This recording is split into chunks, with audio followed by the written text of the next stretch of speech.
മണിപ്പൂരിനെ രക്ഷിക്കാൻ ഇനി രാഹുൽ ഗാന്ധി. ബിജെപിയുടെ പീഡനങ്ങൾ ഏറ്റുപറഞ്ഞ മണിപ്പൂരിനെ ചേർത്ത് നിർത്താൻ ഒരുങ്ങുകയാണ് പ്രതിപക്ഷം.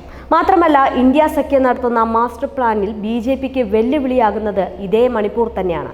പീഡനങ്ങൾക്കും കലാപങ്ങൾക്കും മുമ്പിൽ മൗനം പാലിച്ചിരുന്ന പ്രധാനമന്ത്രി നരേന്ദ്രമോദിക്കും ഇനി തിരിച്ചടിയാകും. നിയമസഭാ തെരഞ്ഞെടുപ്പ് വരാനിരിക്കെ കളത്തിലിറങ്ങുന്ന പ്രതിപക്ഷ നിരയ്ക്ക് ആയുധമാണ് മണിപ്പൂർ.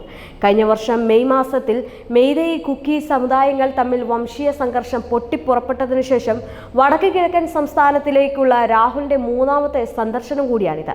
എന്നാൽ ഈ പ്രതിപക്ഷ നേതൃത്വം സംസ്ഥാനം ഏറ്റെടുത്ത ശേഷമുള്ള ആദ്യ വരവാണിത്. നേരത്തെ ഇംഫാലിൽ വാർത്താ സമ്മേളനത്തിൽ സംസാരിക്കവേ മണിപ്പൂർ കോൺഗ്രസ് അധ്യക്ഷൻ കെ മേഘചന്ദ്രയാണ് രാഹുൽ ഗാന്ധി മണിപ്പൂരിലെത്തുമെന്ന് അറിയിച്ചിരുന്നത്. ഡൽഹിയിൽ നിന്ന് വിമാനമാർഗം സിൽച്ചാറിലേക്ക് എത്തുന്ന രാഹുൽ ഗാന്ധി അവിടെ നിന്ന് കഴിഞ്ഞ ദിവസം പുതിയ ആക്രമണം നടന്ന ജിരിബാം ജില്ലയിലേക്ക് പോകുമെന്നാണ് അറിയിച്ചിട്ടുള്ളത്. രാഹുൽ ഇവിടെ ചില ദുരിതാശ്വാസ ക്യാമ്പുകൾ സന്ദർശിക്കുമെന്നും ആക്രമണ ബാധിതരായ ആളുകളെ നേരിട്ട് കാണുമെന്നും അറിയിച്ചിട്ടുണ്ട്. രാഹുൽ ജിരിബാം ഗാന്ധി ജില്ലയിലെ ചില ദുരിതാശ്വാസ ക്യാമ്പുകൾ സന്ദർശിക്കുന്നുണ്ട്.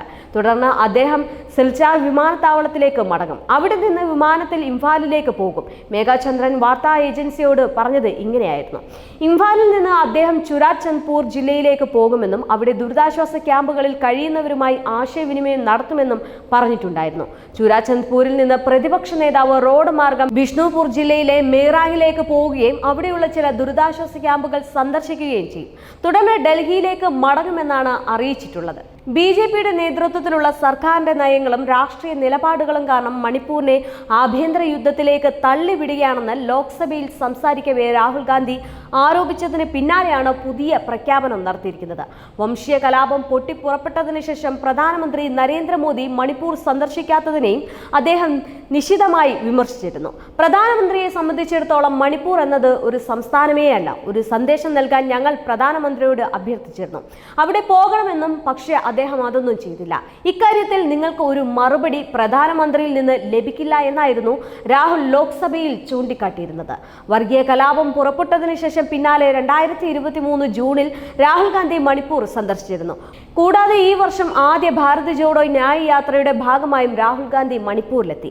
അതുകൊണ്ട് തന്നെ പ്രതിപക്ഷ നേതാവെന്ന നിലയിലുള്ള രാഹുലിന്റെ ആദ്യ സന്ദർശനത്തെ വളരെ പ്രാധാന്യത്തോടെ തന്നെയാണ് മണിപ്പൂരിലെ കോൺഗ്രസ് പാർട്ടി കാണുന്നത് എന്നത് വ്യക്തമാണ്.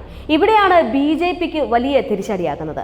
ഒരുപക്ഷെ ബിജെപി മൗനം പാലിച്ചെടുത്ത് രാഹുൽ ഗാന്ധി ചെന്നിറങ്ങുമ്പോൾ അവിടുത്തെ ജനങ്ങൾ എത്രത്തോളമായിരിക്കും രാഹുൽ ഗാന്ധിയെ സ്വീകരിക്കുക എന്നത് വലിയ തെളിവായിരുന്നു അവിടുത്തെ വോട്ടിംഗ് അല്ലെങ്കിൽ പോളിംഗ് വോട്ടിംഗ് എന്നൊക്കെ പറയുന്നത്. അതായിരുന്നു നമ്മൾ ലോക്സഭാ ഇലക്ഷനിൽ കണ്ട റിസൾട്ട് എന്ന് പറയുന്നത്.